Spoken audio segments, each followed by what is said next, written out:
Good evening, everyone. Today's session is on for loop, how we use for loop in Python programming, and how we basically have iterations of number of statements within Python, right? So let us understand the main concept behind for loops. So basically, what is a for loop? For loop is used for iterating over a sequence. Like suppose you have some statements, suppose you have some list, or suppose you have some tuples, dictionary, set, or a string, right? And you want to iterate a number of things in that, right? Or you want to access the elements of the list. Now how would you do this thing? Using for loop you can easily do such kind of operations on this thing.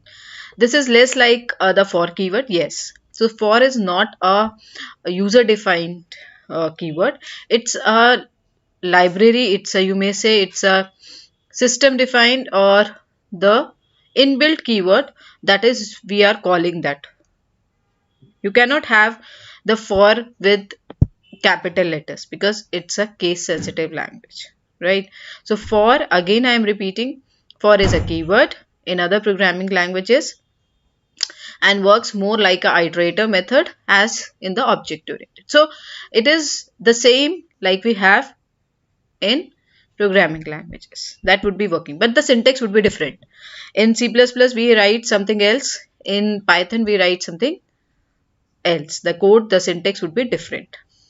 With a for loop we can execute a set of statements once for each item in a list, tuple, set, etc. You may have a dictionary, you may have a set, you may have a string also. So with the help of for loop you can access your number of statements, right?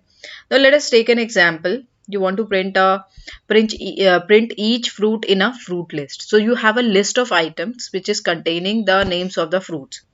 That would be your apple, banana, cherry. So one list I have defined. Now the list name is fruits. Fruits is equal to, now how to write a list?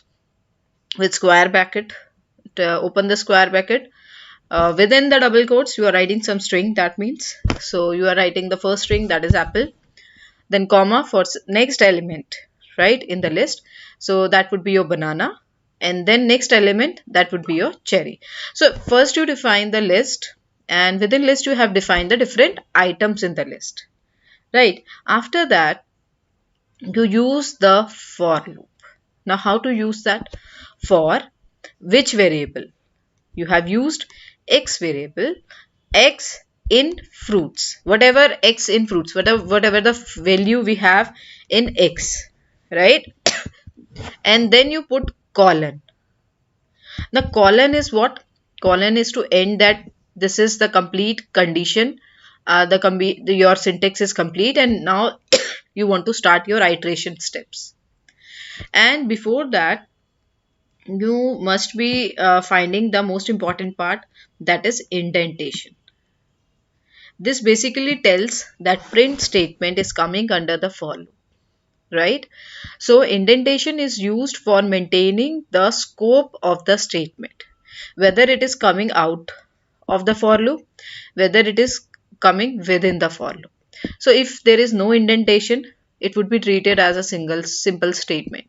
But if you have some indentation part in that, that must be treated as a statement within the for loop, right? So this is how we have the statements in a for loop, whatever we want to print it. Now the most important part that we have in our for loop is range, right? What do you mean by range function? Let us see, let us understand this thing, because whenever you use for function now, you may be writing some code that is related to range function also, right?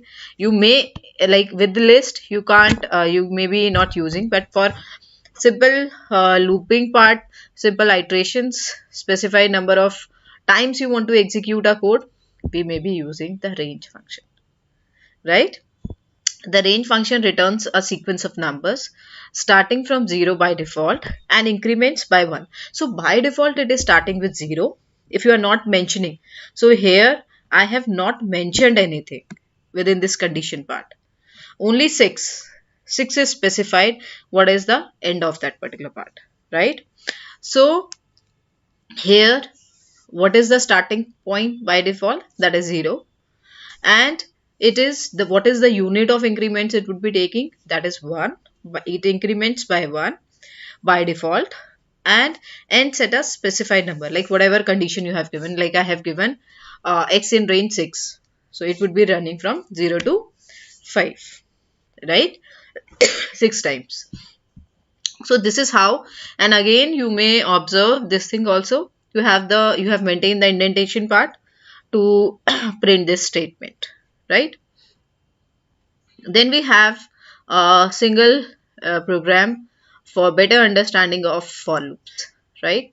So let us see how to find out the average of numbers. So input the counter of the numbers, whatever numbers you want to enter, take it as n.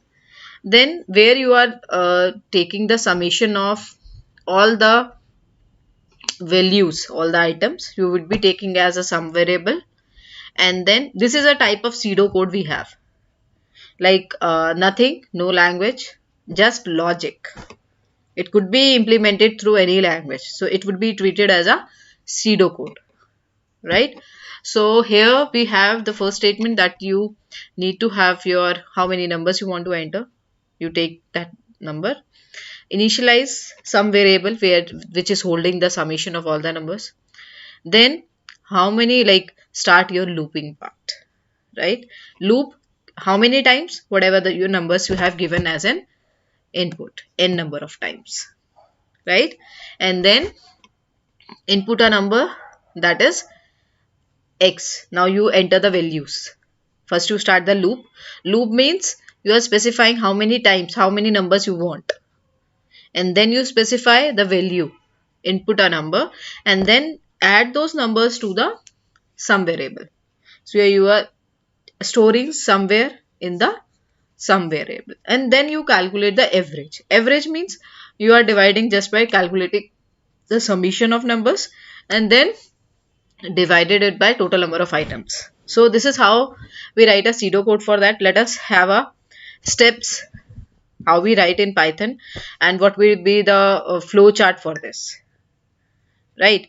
Now what would be the flow chart? We have defined n is equal to 5, right? Here we have defined n is equal to 5, right?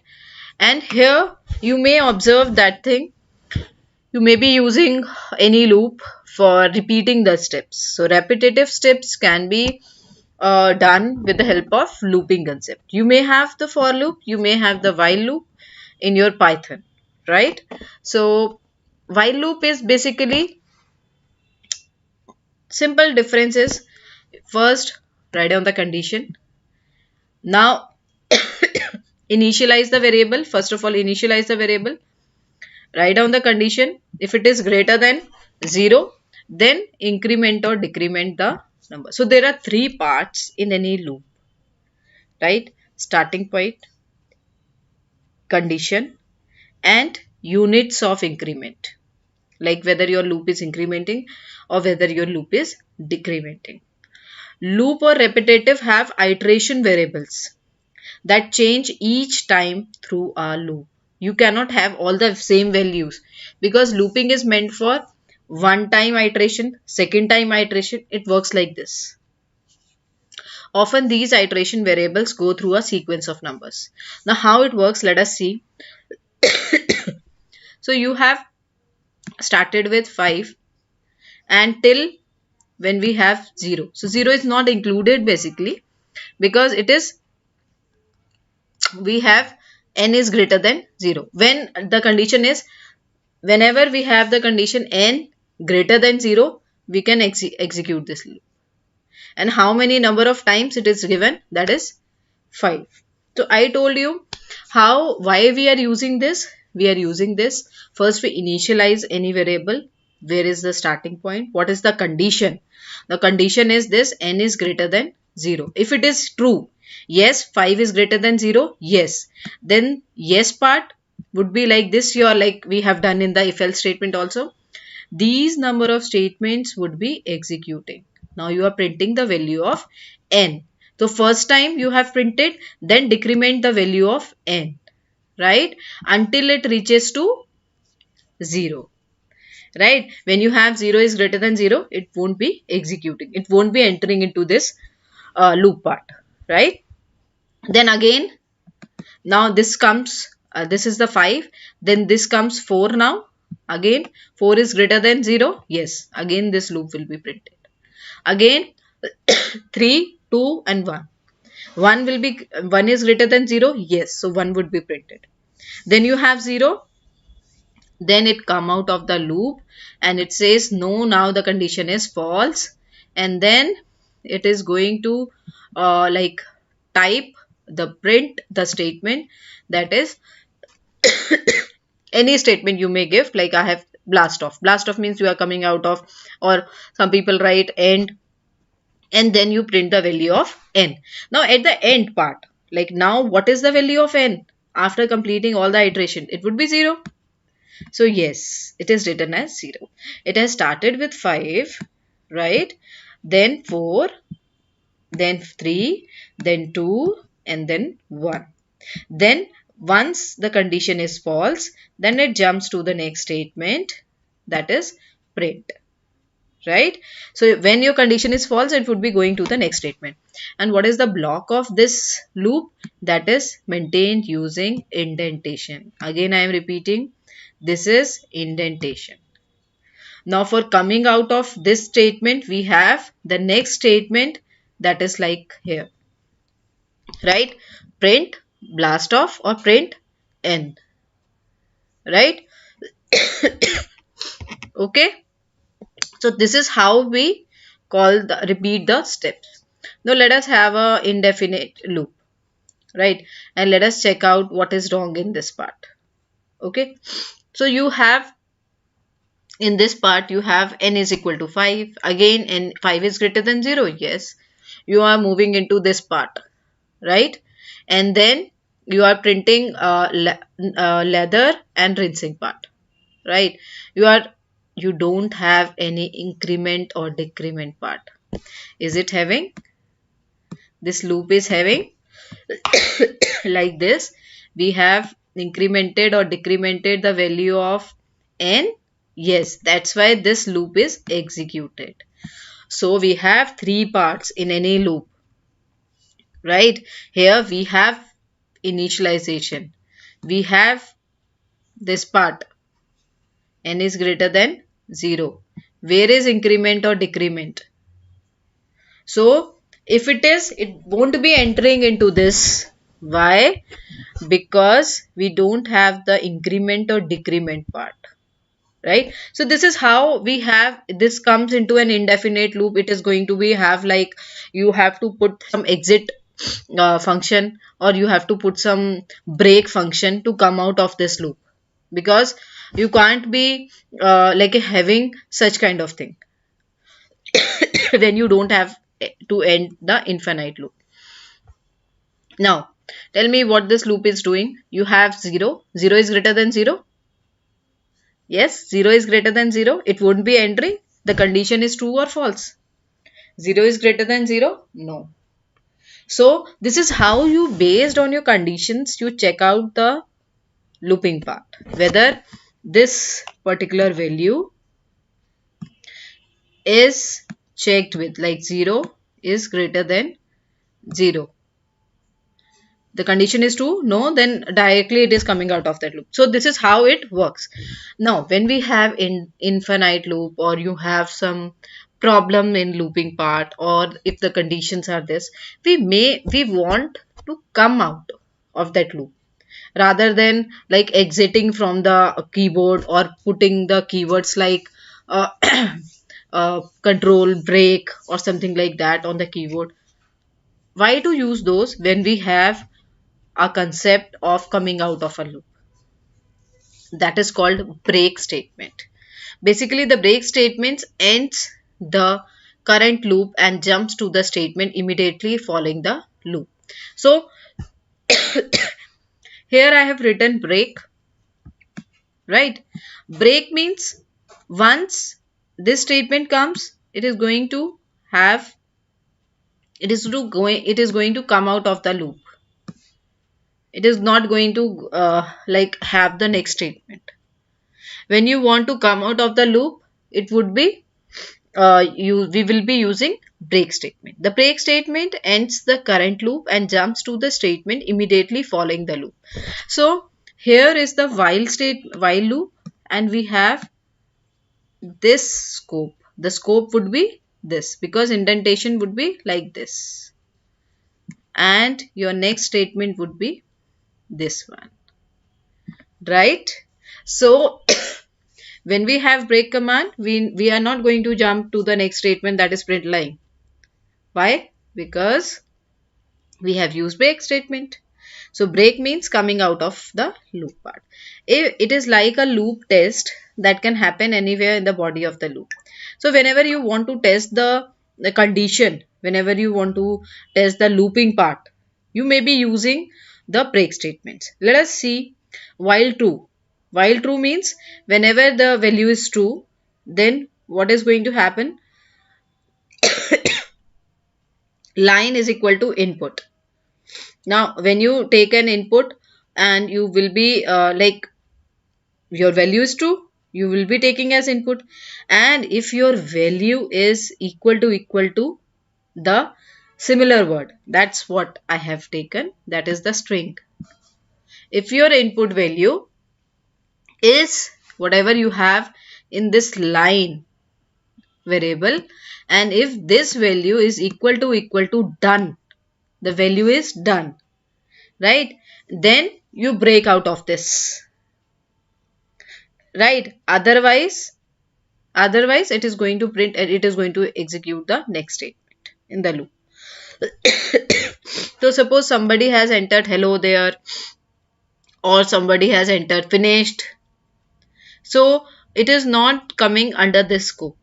So it is going to have the last statement like this. You have the true part. If it is true, break, coming to the next statement, that is done, right? So it works like this. Basically, you have the true part, you have the false part also, because you have if statement.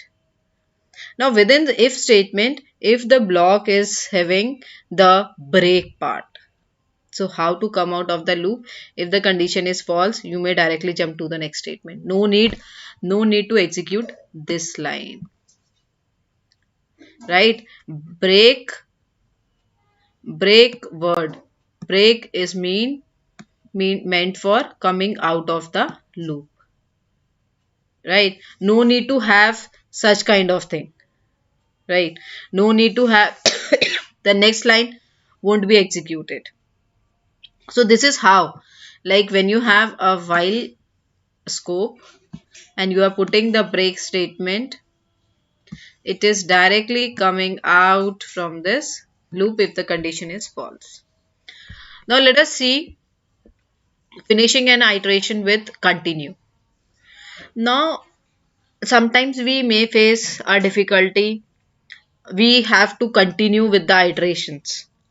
Like in the previous part, we need to come out, right? Sometimes we may face such a problem.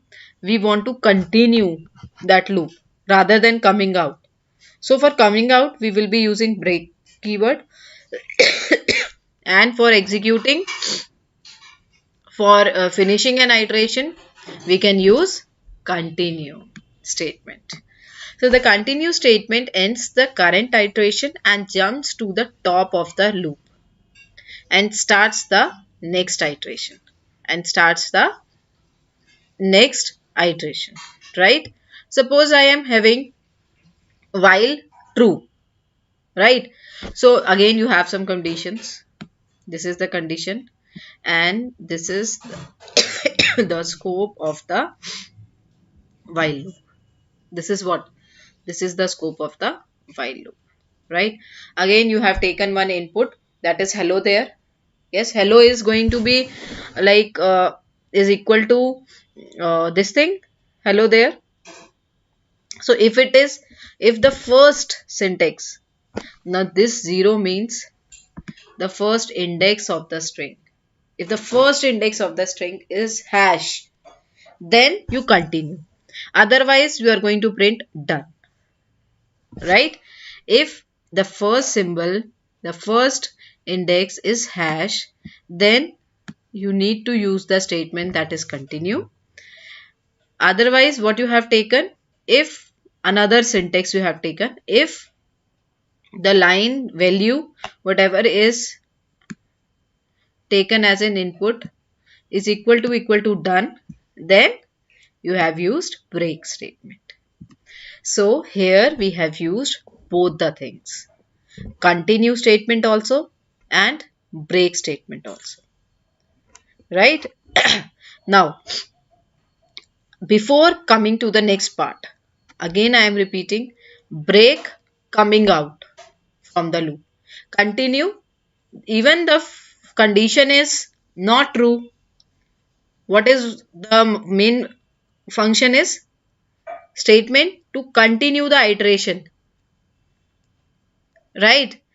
Jumps to the top of the loop. So basically it is going to not going to execute that part. It is going to continue the next. This is how it works.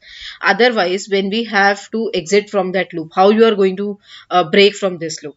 If you are using the continue statement. So what we usually do is we have our break statement in that particular program, right? So break statement is basically breaking the loop and coming out of that loop rather than iterating the process. Okay, and then you take the next statement, like after your break part. This is, now tell me, this print line, whatever the value is in line, would be printed here. So this is the line which is coming after the if, both the if statements, and then after all the things we have done part, means this print statement is not coming under this while part. Okay, we are jumping into the next statement, that is print statement. So this is how we have looping concept in our program. Okay, this is how we have looping concept in our program. Okay, so we will be using for loops, we will be using while loops, we will be using, in looping concept there are two things, we may be using break statement, we may be using continue statement, right? So most of the time we will be using break statement when we have such kind of condition. We don't want to jump to the next statement or to iterate that loop. So coming out would be like this. No need to have the next code. Even this is only single statement I have written. We may take a number of statements. Break means going out, not checking out the other conditions, right? And just moving into the next statement. This is how we have the break concept in our program, right? Whereas when we have while statement, continue statement, continue means you have some condition and you don't want to end the, basically continue statement ends the current iteration and jumps to the top of the loop. So it is going to iterate like this.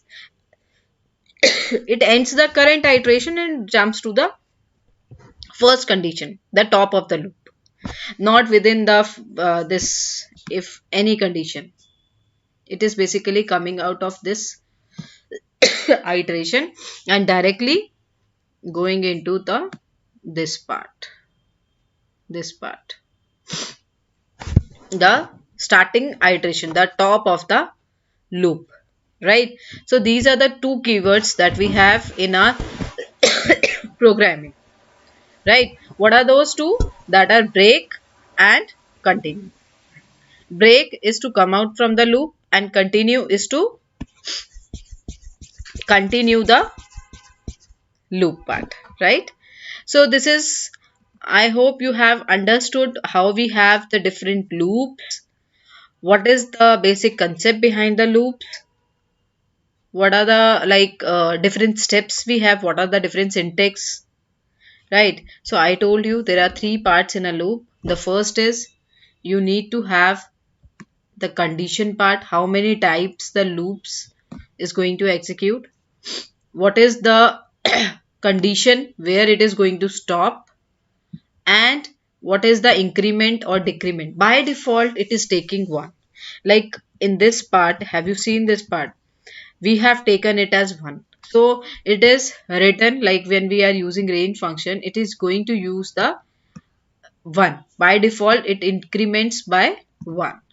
No need to specify it. And sometimes likely like in this we directly writing the 6. Now what is 6? 6 means from 0 it is starting, right?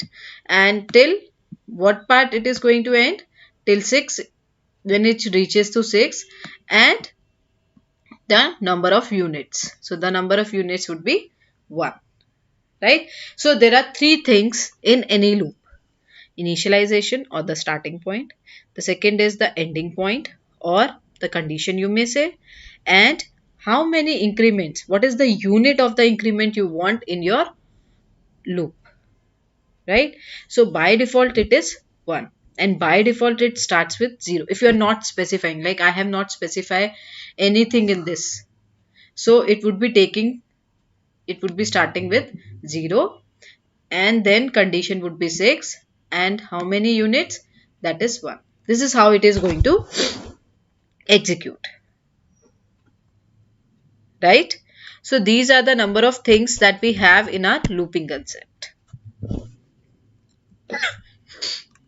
So this is the pseudo code that we have understood, and then break statement, then we have our continue statement, and then let me explain you with this also.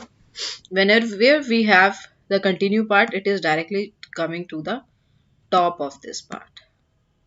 No need to continue with the next iteration, right? It is basically starts with the first part. Again it is jumping into the top of the condition, and again it is iterating the loop. So continue means we are disregarding that part. Continue with the condition, right? Like in through using flowchart, we may see if the condition is true, it may move to this part and then continue. Continue will not go to this part. Have you seen? Have you observed? It is not going to continue with the next part. It is just focusing on the this part. This is how it works, right? So this is the flow. Basically, what is the logic behind that? Like while the condition is true, you may have some statement. Then if your condition is true, then you may continue with that part. Otherwise, if you have some other conditions like done or like this, then you may take other part and you may break out of that loop, right? Again, after this, you have to print, like if all the things are end, like your all the statements are executed, you are coming out of the loop, then the last statement would be your print and done, right? This is the statement we have, print done, right? So this is how we have the concept of loop and continue and break statements, right? You may be using for loop, you may be using while loop, but the syntax would be different, but the three parts would remain same: starting point, ending point, and your increment and decrement, right? Whether the units are incrementing or whether the units are decrementing. By default it is 1 and the loop is starting with 0. So these are the basic concepts that we have in our for loop or with our while loop, right? I hope you understood the session, the concept of looping part. I will be giving more example on looping part, like how we use this looping part in our program, right? Whether it is for loop or whether it is while loop. Okay, so I I will be discussing in more sessions, more programs, more examples. Right? I hope you like the session. Thank you.